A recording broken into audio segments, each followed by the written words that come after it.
This new Alt J album was quite underwhelming. Okay, it was very underwhelming. I love the first two Alt J albums, and Awesome Wave, their first album back in 2012, is one of my favourite pop albums of the decade. I just think it's really creative. I think the atmosphere, the ambience that they build up is really cool, very aquatic, very watery, but also has some very unique production and vocal qualities that just make it stand out as a record. It just seems like something very vibrant, something very colourful. I just think it's really cool. Then they followed this up with an album called This Is All Yours, which still had the colour of An Awesome Wave, but just felt a little sleepier, a little more ambient, but did have some rock songs thrown in there for good measure to kind of switch things up. I still enjoyed it a lot, but it made clear to me that Alt J, while they have a certain ambience or an atmosphere they like to build up with their music, how they go about achieving this kind of does change. Relaxer was a very inconsistent effort, unfortunately, and I say this because they seem to be jumping around from moment to moment, from style to style, from idea to idea, without any sort of cohesion. There are only 8 tracks on here, and you know, with 8 tracks there isn't much room to mess up. So it is kind of a shame to hear that the album is not only inconsistent and tries to jump between too many ideas, but also the fact that these 8 tracks spend a lot of moments feeling either uneventful or unfulfilling, or just take way too long to get to a really interesting moment. A big example is 3WW, which I think is a beautiful song, but mostly towards the end, where the strings come in. It's very enchanting, it's very magical, and comes in, and her vocal contributions to the song are absolutely gorgeous, coupled with those from the Alt J members themselves. Now, while I compliment that opening track, it just takes way too long to get to that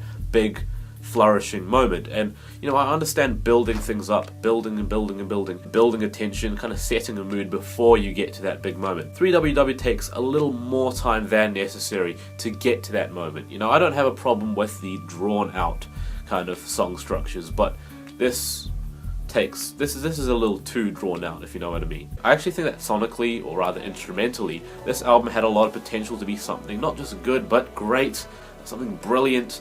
I think the string sections on this album are fantastic. It's very lavish at times, especially on the track Adeline.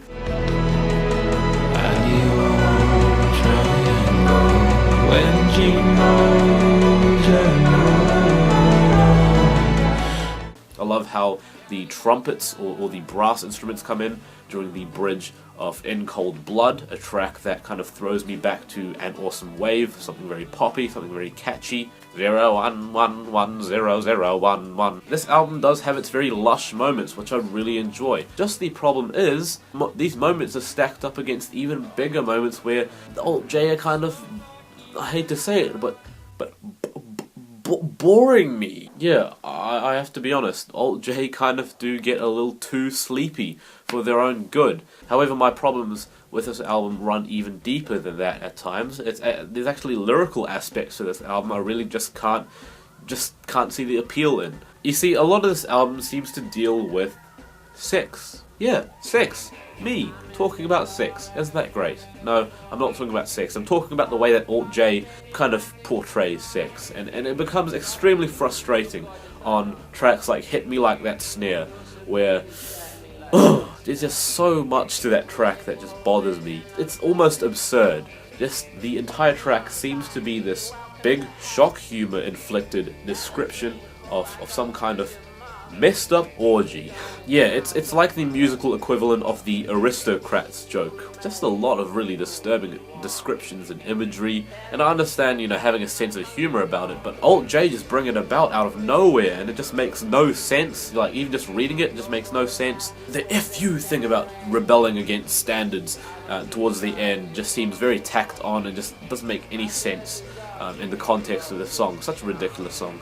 And also, I don't understand how a moon-shaped pool would be the appropriate soundtrack for an orgy. It seems like something that would make the whole scene very depressing. There's also a track on here about the members singing about different historical figures they've had sexual fantasies about. Alt J, appreciate them, appreciate a lot of qualities about this album. Just in terms of the whole thing as a whole, not the best. In fact, I actually think it's the least best. Least best? I'm giving this album a 5 out of 10, honestly. Sorry.